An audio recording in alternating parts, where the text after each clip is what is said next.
Hello friends, ఈరోజు వీడియోలో బెండకాయ కర్రీ ఎలా ప్రిపేర్ చేసుకోవాలో చూద్దాం. బెండకాయలను శుభ్రంగా కడుక్కొని కొద్దిగా లడ్డుగా అయితే కట్ చేసుకోవాలి. మరి సన్నగా అసలు కట్ చేసుకోకండి. తర్వాత స్టవ్ ఆన్ చేసి కడాయి పెట్టుకోండి. కడాయి హీట్ అయ్యాక ఆయిల్ వేసుకోండి. కొద్దిగా ఆయిల్ని హీట్ అవ్వనివ్వండి. ఆయిల్ హీట్ అయిన తర్వాత మనం ఫస్ట్ కట్ చేసి పెట్టుకున్నాం కదా బెండకాయ ముక్కల్ని ఆయిల్లో వేసుకోండి. వేసుకున్న తర్వాత ఎమ్మటే కలపకండి. వెంటనే కలపడం వల్ల మొత్తం జిగురు జిగురుగా అవుతుంది.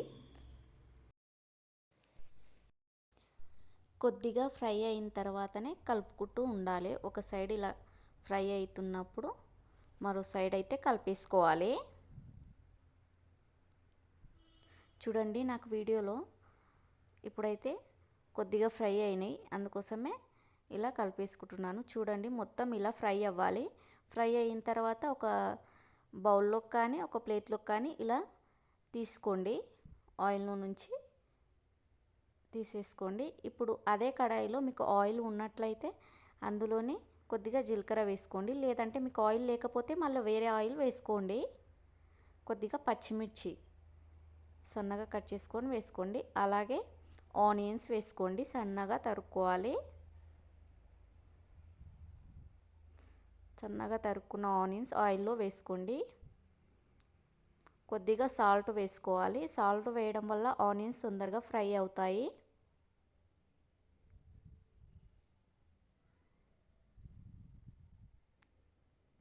అలాగే కొద్దిగా పసుపు వేసుకోండి. పసుపు ఇంకా కరివేపాకు వేసుకొని ఒకసారి మొత్తం మిక్స్ చేసుకోండి.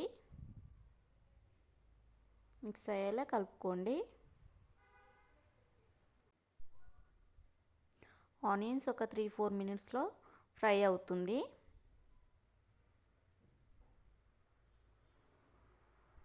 మాడనివ్వకుండా ఇలా కలుపుతూనే ఫ్రై చేసుకోండి.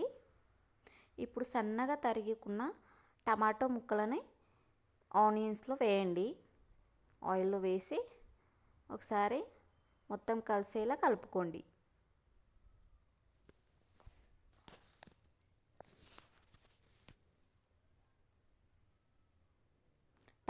టమాటోస్ అయితే తొందరగానే మగ్గుతాయి ఆయిల్లో, అంత టైం ఏం పట్టదు.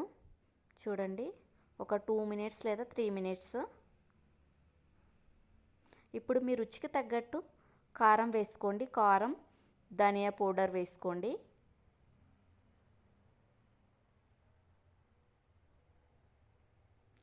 ధనియా పౌడర్ వేసుకొని మొత్తం మిక్స్ అయ్యేలా కలుపుకోండి.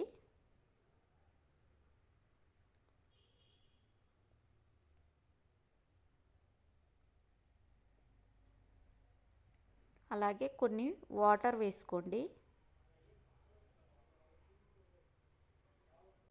నేను ఇక్కడ 1/2 గ్లాసు వాటర్ అయితే వేసుకుంటున్నాను. మొత్తం మీకు ఎక్కువగా గ్రేవీ కావాలంటే మీరు కొద్దిగా ఎక్కువనే వేసుకోవచ్చు.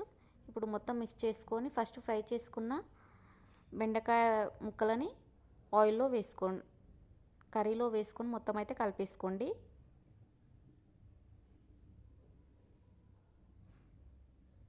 ఇలా ఒక్కసారి ట్రై చేయండి ఫ్రెండ్స్, చాలా బాగుంటుంది.